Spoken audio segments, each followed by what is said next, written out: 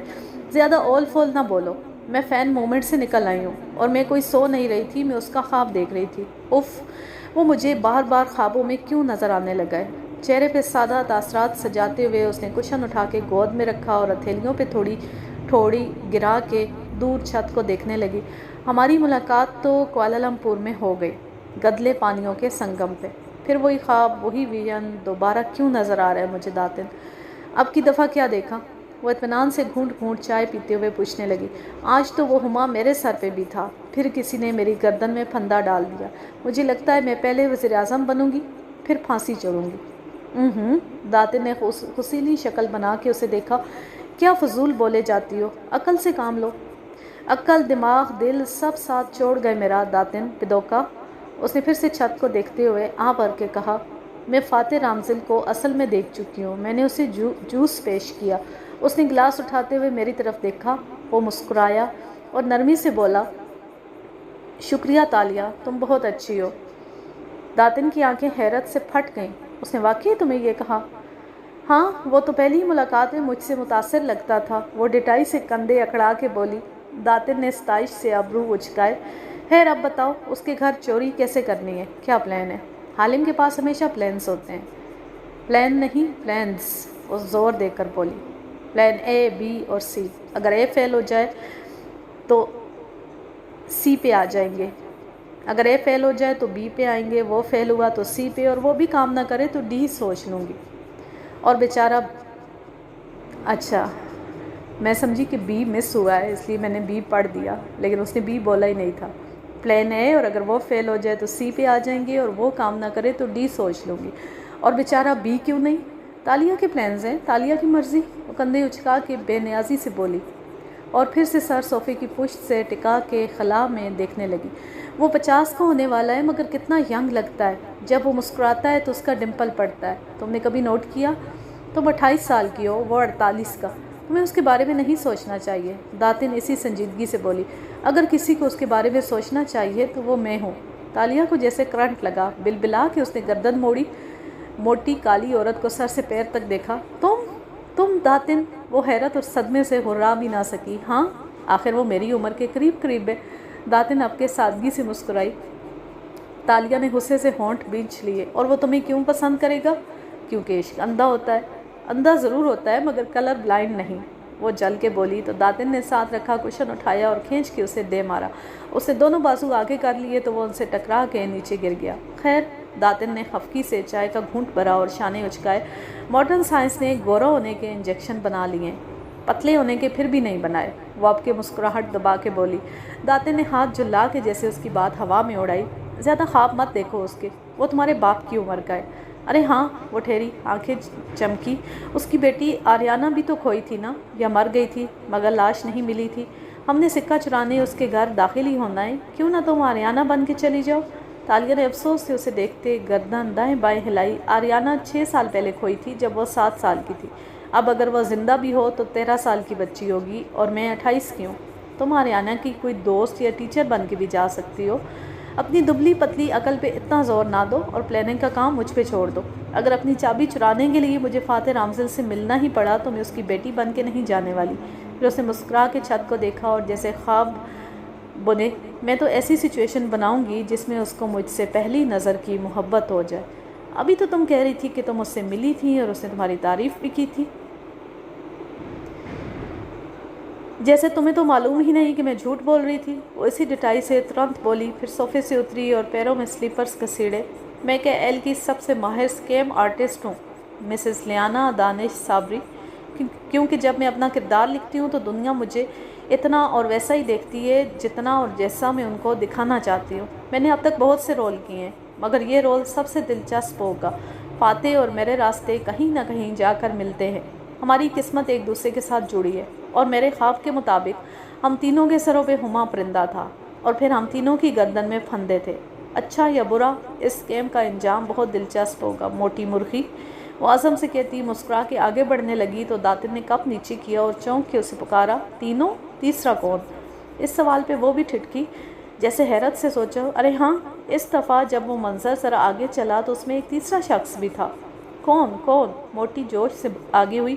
تالیہ نے انگلی ٹھوڑی پہ رکھے آنکھیں اوپر کی، ذرا سا سوچا، میں نے اسے کہیں دیکھ رکھا ہے۔ تالیہ کو کبھی کچھ نہیں بھولتا، مگر اس نے آنکھیں بند کی۔ وہ نوجوان کون تھا؟ یاد نہیں آ رہا۔ یاد کرنے میں ناکام ہوئی تو سر جھٹک کے سیڑھیوں کی طرف بڑھ گئی۔ گڈ نائٹ داتن پدوکا، صبح ملتے ہیں۔ کوشش کرنا کہ میری نیند کی دورانیے میں تم میرے فریج کی ایسی حفاظت کرو جیسے میرے رازوں کی کرتی ہو۔ فکر نہ کرو، وہ چپتی نگاہوں سے اسے دیکھتے ہوئے اونچا سا بولی۔ تالیہ سیڑھیاں چڑھتی گئی تو اس نے جلدی سے کپ رکھا اور موبائل نکال کے اسکرین روشن کی، پھر گردن اٹھا کے احتیاط سے دیکھا۔ تالیہ اب باہر نہیں آنے والی تھی۔ داتن مسکرائی اور جلدی سے گوگل ٹیب میں ٹائپ کرنے لگی، پتلا ہونے کے لیے سرجری، اور فاتحانہ مسکراہٹ کے ساتھ گو بٹن دبا دیا۔ آج کے لیے بس اتنا ہی۔ اب لیتی ہوں آپ سے اجازت۔ جہاں رہیں خوش رہیں، شاد و آباد رہیں، ہنستے مسکراتے رہیں۔ اللہ حافظ، اللہ نگہبان۔